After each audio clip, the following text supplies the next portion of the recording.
Contrary to the rumors that you've heard, I was not born in a manger. I was actually born on Krypton and sent here to save the planet Earth. We cannot continue to rely only on our military in order to achieve the national security objectives that we've set. Everybody somewhere between the ages of 18 and 25 will serve 3 months of basic training. We've got to have a civilian national security force that's just as powerful, just as strong. Yes, we can. Obama's healthcare plan will include coverage of all essential medical services. Yes, we can. Obama is a cruel hoax. He works for Wall Street. He's an agent of finance capital. Where did you come up with the number $700 billion? Here's the Treasury spokeswoman's quote. It's not based on any particular data point. We just really wanted to come up with a really big number. To Democrats and Republicans who've opposed this plan, I say, step up to the plate. A few members were even told that there would be martial law in America if we voted no. Secretary Henry Paulson is no George Washington. I don't think anyone questions, Mr. Kashkari, that you're working hard. Our question is who you're working for. Obama pledged that he would resume the Security and Prosperity Partnership talks between Mexico and Canada that President Bush initiated.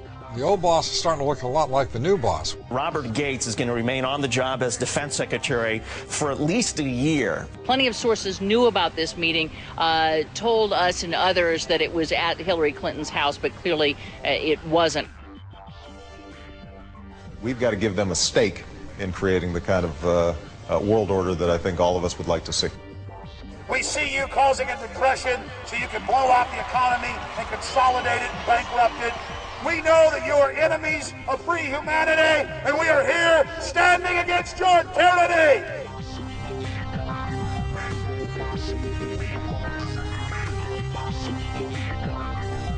The Obama deception. The truth strikes back.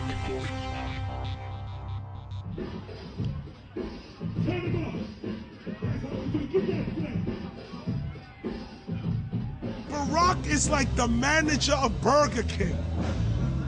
All presidents are, including Bush. It's like this: when your fries are cold, if your burger is not done right, you go back to Burger King, America, or your government, and you say, my burger's cold, I want new fries. First, you go to the cashier, that's the courts. You argue to the courts. The courts, if you can't get no justice with the cashier, you say, let me see the manager. I want to go to the Supreme Court. I want to see the president. The manager comes out. Hi, what can I do for you?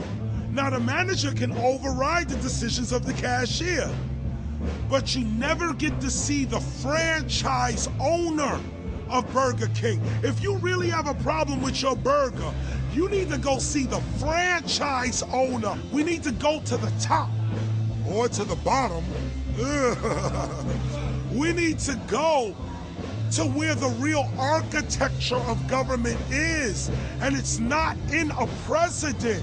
It's in a global scheme. Politics in America today is identical to pro wrestling.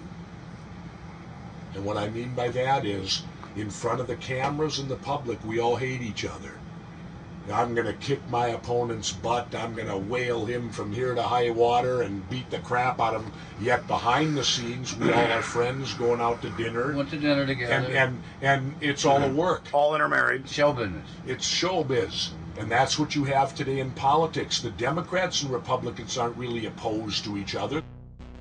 Left and right mean nothing. The only thing that counts is, are you working for Wall Street or you're trying to defend the people against the financiers? It's pretty obvious that there's some gigantic financial institutions that have been pulling the strings of politicians in this country for a long time. And just the fact that we have it set up where they can donate millions of dollars to these guys' funds, these guys' campaigns. I mean, how do we not expect it all to go bad? America in 2009 was desperate for change. The past 8 years had been a disaster. Those weapons of mass destruction got to be somewhere. Maybe under here.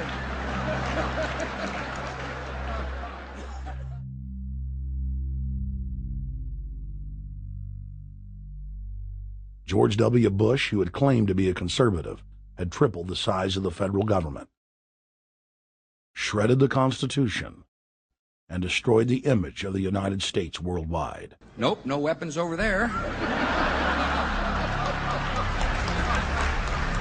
Endless wars, over 1 million dead Iraqis, and more than 5,000 dead U.S. troops.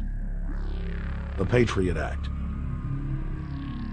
warrantless domestic wiretapping and spying, the end of Posse Comitatus, the rise of the treasonous North American Union, a deepening recession sliding towards total economic collapse. These factors and other abuses had the American people in a state of panic for their future and the very existence of the United States. The elite were in trouble. The people were beginning to see through their facade, past their front man, and to the ruling elite behind the throne. For the first time in U.S. history, both parties were universally hated. Congress had a 9% approval rating. The globalist agenda had stalled. And then, onto the scene came a man who promised change. Change we could all believe in. Barack H. Obama promised to end the war and bring our troops home fast. He pledged to uphold the Constitution and to stop the federal government from spying on the American people.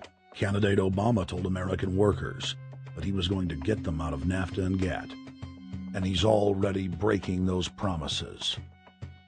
In this film, we will prove that Obama says one thing and does another, and that he works for the very same elite interests that Bush served, the very interest engineering the financial collapse and formation of a dictatorial world government.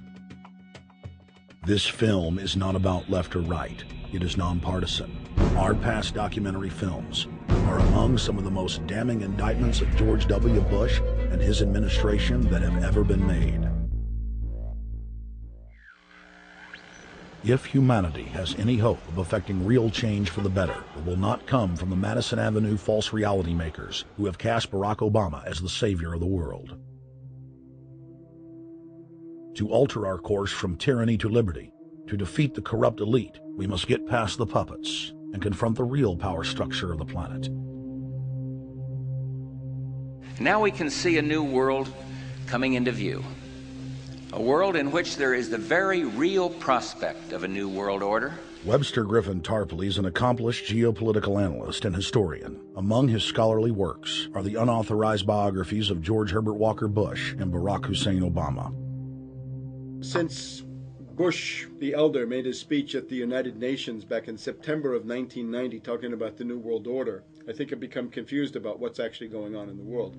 The New World Order is a more palatable name for the Anglo-American world empire. It's the planetary domination of London, New York, Washington over the rest of the world. It's hard to get people to join that or think they have a part in it if you call it the Anglo-American world empire. If you call it the New World Order, then people in India or someplace like that or the European Union might think, well, there's something in that for us too.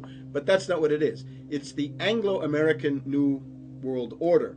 It's really the old world order. It's the British Empire morphing into the American Empire. The U.S.-British world empire is what you're going to get. Combines of powerful men have always battled with each other over the levers of power.